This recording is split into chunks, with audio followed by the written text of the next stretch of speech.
Сайн байцгааны хүүхдүүдээ өнөөдрийн хичээлээр бид математик 12-ын сонгон судлах агуулгын бином тархалтын математик дундаж дисперс стандарт хазаалтыг олох томьёоны талаар үзнэ. За бидэнд дараах юм бодлого өгөгдсөн байна. За уутанд 3 улаан 6 цагаан бөмбөг байв. Уутнаас санамсргүйгээр нэг бөмбөг авч тэмдэглээд буцаагаад уутанд хийгээд дахин нэг бөмбөг авах туршилтыг 3 удаа давтан хийсэн. За тэгвэл уг туршилтанд улаан бөмбөг гарч ирсэн байх үзэгдлийн магадлалын тархалтын үснэгтийг байгуулад математик дундаж болон стандарт хазаалтыг олох бодлого өгсөн байна. За бодлтыг хий. За санамсргүйгээр авсан 3 бөмбөлөгт тэг 1 2 эсвэл 3 ширхэг улаан бөмбөг одоо байж болно. За гарч ирж байгаа энэ улаан бөмбөгнүүдийн тоог x гэж тэмдэглэчихвэл x маань дискрет санамсргүй хувьсгч болчихно. За бид өмнөх хичээлээр бол дискрет санамсргүй хувьсгчийн тархалт, бином тархалт болох шинжүүрийн талаар бол хичээл үзсэн байгаа. За тэр хичээлээр бол дараах энэ 3 шинжүүрийг бол гаргасан. За энэ 3 шинжүүрийнхаа хувьд энэ бодлого маань хангаж гэнэ гэдгийг шалгаа авчээ. За эхний шинжүүр бол туршилтыг бол тодорхой тоонд давтах ёстой. За бидний өгөгдсөн бодлогон дээр бол туршилтыг бол 3 удаа давтан хийсэн. За туршилт 2 дахь шинжүүр бол туршилт бүр бол үл хамаарах байх ёстой. За тэгэхээр бидний энэ туршилт үл хамаарах уу гэсэн асуудал гарч ирж байна. За тэгэхээр энэ бол үл хамаарах. Яагаад гэвэл бид эхний авсан бөмбөгөө буцаагаад уутанд хийсэн учраас эхний туршилт бол дараагийн туршилтандаа бол нөлөөлөхгүй болчихноо. За туршилт бүрд амжилтаа явагдах магадлал бол тогтмол байх ёстой. За бидний харвал туршилт явагдахад амжилтаа болох магадлал бол нийт уутанд бол 9 бөмбөг байгаа. За бид нар бол улаан бөмбөг гарч ирэхийг бол сонирхож байгаа учраас бидний харвал улаан бөмбөгийн тоо 3 магадлал бол 9-ний 3 буюу 3-ны 1 болох нэ. За тэгэхээр бидний харвал энэ 3 тохиолдлыг хангачиж байгаа учраас бид x санамсргүй хувьсгчийг бол бином тархалт гээд энэ тэмдэглэгээр бол бичиж болно. Энд бол 3 бол туршилтын тоо, 3-ны 1 бол туршилт амжилттай явах магадлалыг бол илэрхийлж байна. За тэгэхээр энэ бол бином тархалт. Бином тархалтын утгуудын харгалзах магадлалыг бол дараах томьёогоор олно гэдгийг бол бид судалсан. За бином тархалтын хувьд магадлалын тархалтын үснэгтийг одоо байгуулъя.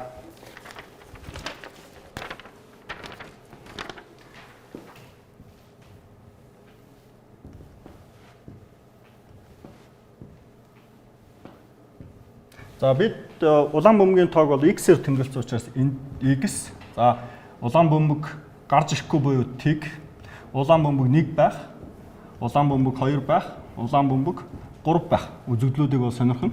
За харгалзах магадлалыг бол p x тэнцүү жижиг x гэж тэмдэглэж байгаа. За бидний x санамсргүй хувьсгч маань бином тархалт гэдгийг бол бид нар бол ингээд томьёолсон. За ингээд томьёолсон учраас эндээс бол бид бол харгалзах магадлалыг бол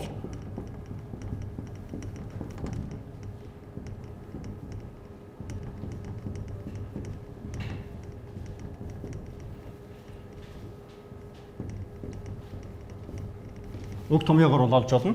За энэ томьёогоо ашиглаад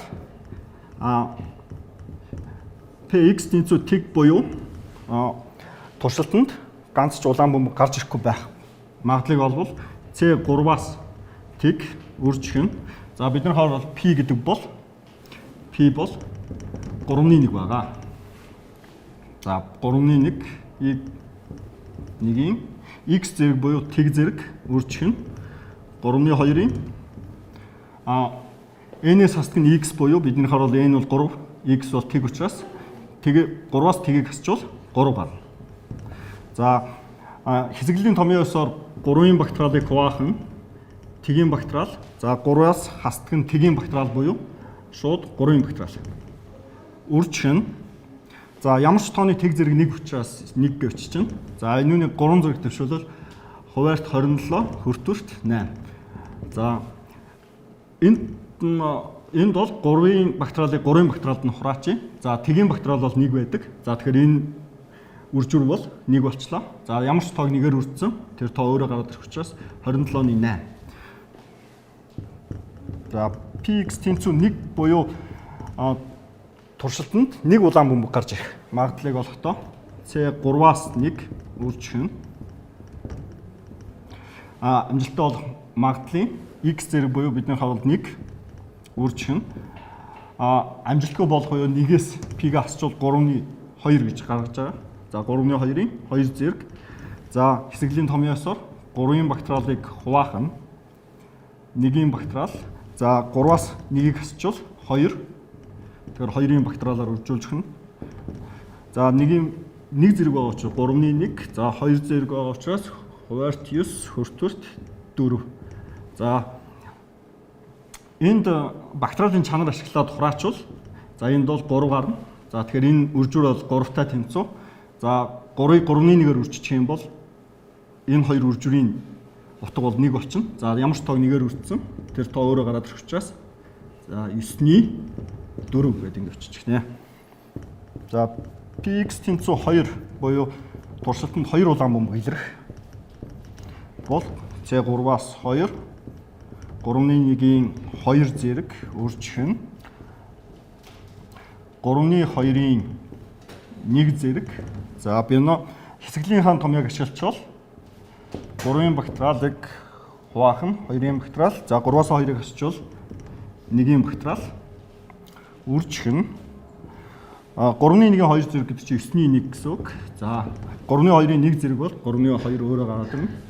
За мөн адил бактериалын чанарыг ашиглаад хураачвал энд 3 үлдэнэ.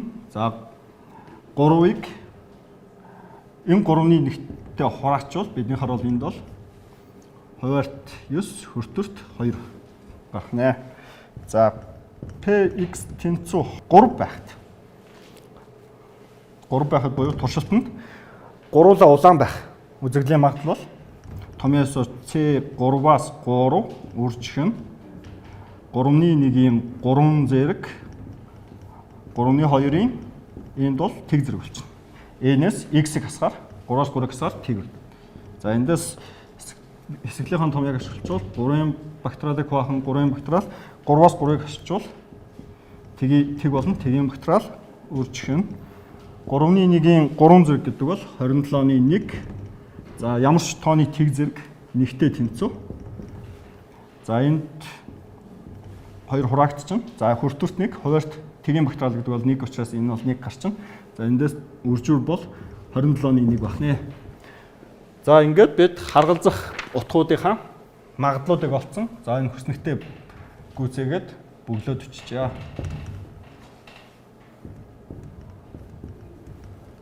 За 2 байхад 9-ний 2 гэж болсон. 3 байхад 27-ны 1 гэж болсон.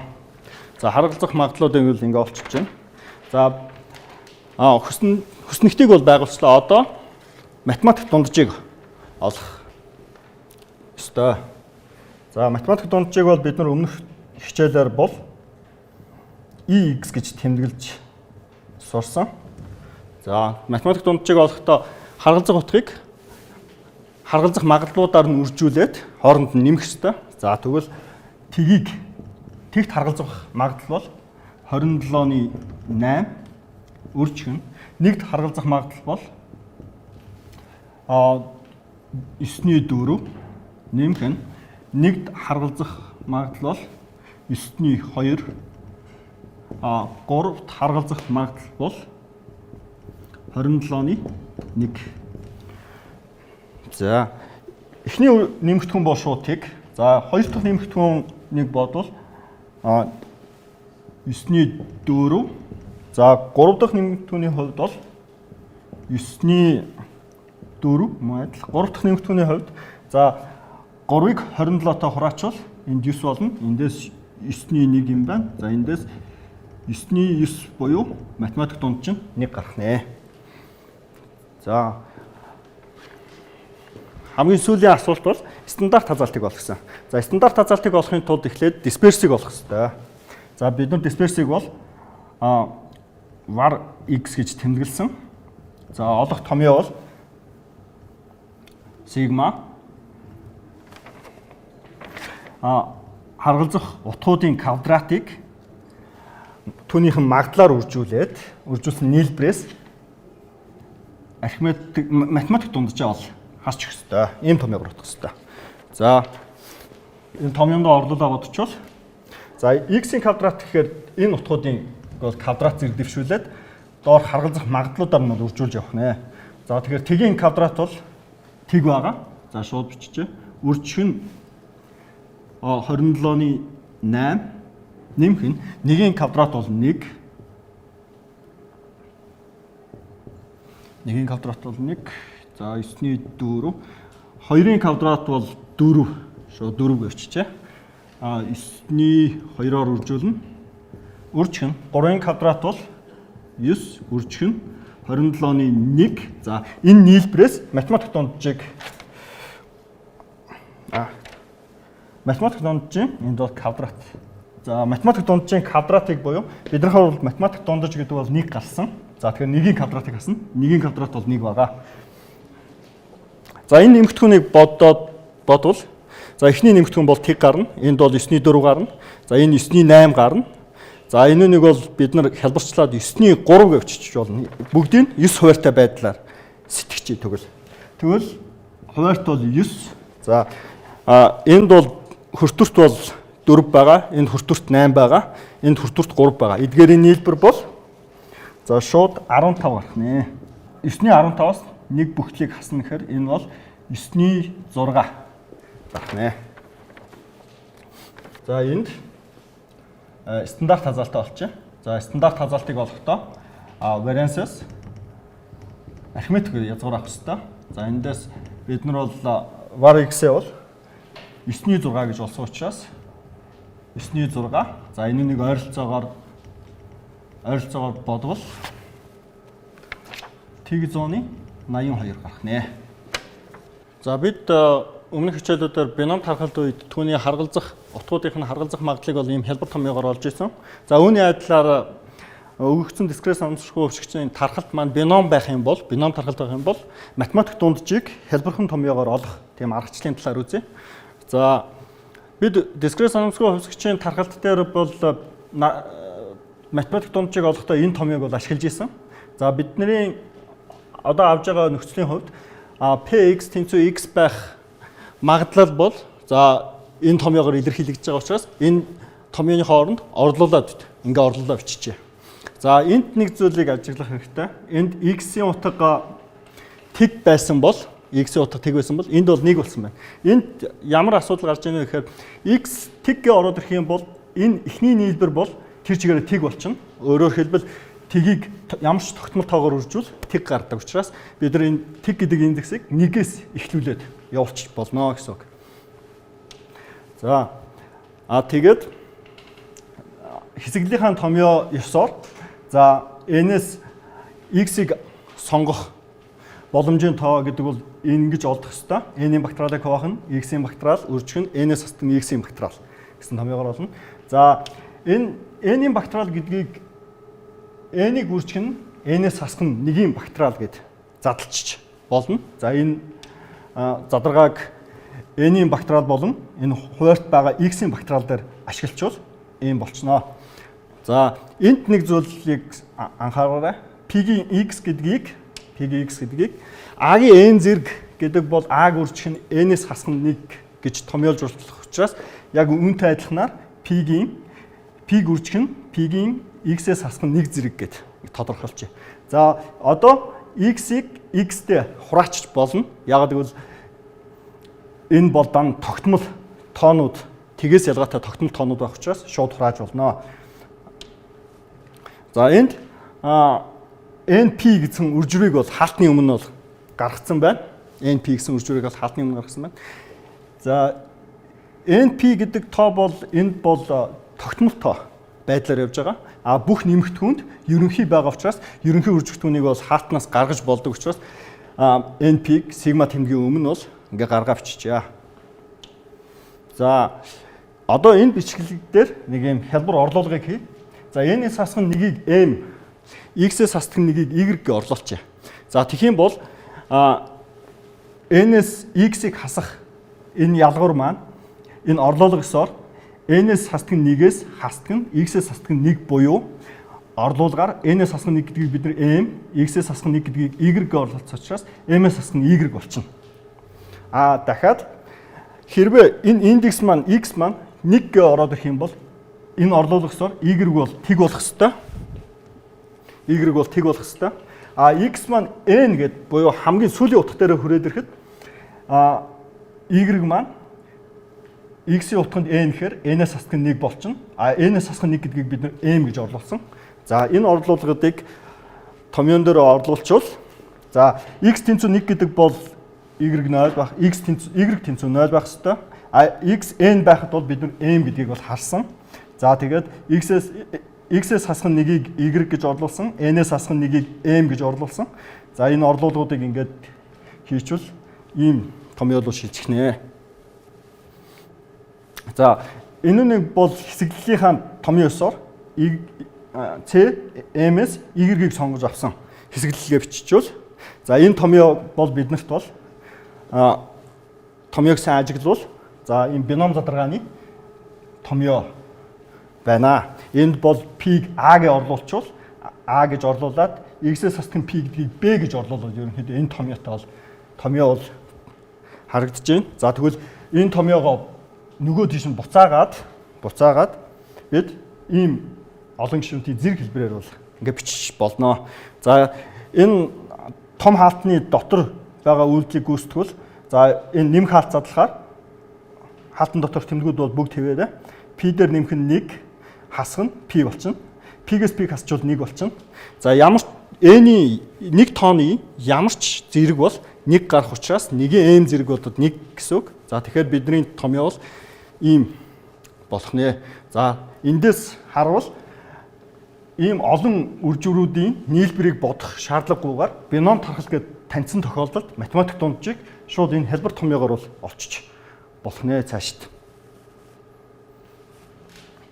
За яг үүний адилаар хэрвээ x дискрет санамсруу хувьсгч маань бином тархалт байх юм бол математик дунджийг бол өмнөх слайдн дээрээс бол n-ийг үржих нь p гэдгийг бол харсан. Тэгвэл дисперсийг бол n-ийг үржих нь p, үржих нь 1-ээс хасдаг нь p гэсэн энэ томьёоллоор бол яг адилхан баталчих болно.